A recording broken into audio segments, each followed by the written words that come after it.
Okay, and let's focus in on the Airforce planes, and you've got a sort of a timeline with these. We have. So we're pretty lucky in that we have a representation of every jet Air Force fighter / trainer that the Air Force has ever had, and we pretty much start with the way down the back there, the silver plane in the back. That's the Gloucester Meteor, and the Air Force brought that out to decide whether or not they would keep that as trainers.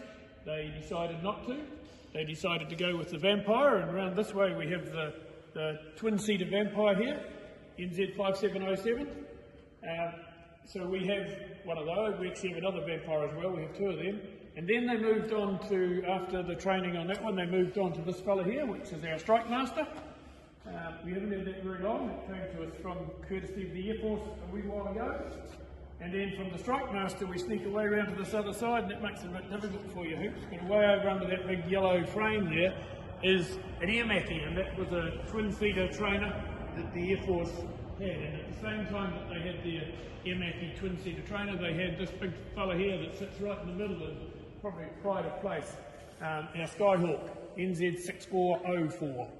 And we got that after quite a bit of we had to do quite a bit of work with the government. They owned them all, but they weren't keen to give them away. But after dealing with Wayne Matt, the Minister of Defence at the time, we managed to get 8 of them given to museums, and we were lucky enough to get one. You might remember that they mothballed these a long time ago, and they wrapped them up in a big white glad wrap, and they sat them on the end of the runway at Woodburn, and they sat there for about 15 or 18 years odd, and then they gave 8 of them away to us. And then shortly after that, they got a sale for the other 12. So we're very lucky to have it, because if the sale had come first, they would have just sold them all. They're quite a sought after aircraft. They sold them off to the States, where they are actively flying over there. And these all had the Project Kahu upgrade, it was called, where they spent millions on them and turned them into the equivalent of F-16s. So super quick planes, odd plane, because look how small the wing is. Tiny little wing compared to some of the other aircraft around here. Yeah. But obviously plenty of grunt.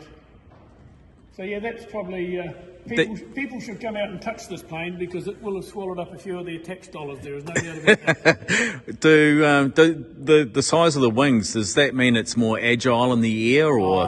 I suspect it probably could be, but I think it's just a sign it's got plenty of grunt to get off the ground. And your daughter's flown these? No, she flew F-111s. Okay. This is the sort of New Zealand equivalent of the F-111, but yeah, they were pretty impressive planes when they were flying here. And I can remember farming, when we were farming down here, these things would come over top of you, and just the smell of kerosene was amazing as it sort of dripped down on you almost. Yeah. Amazing aircraft.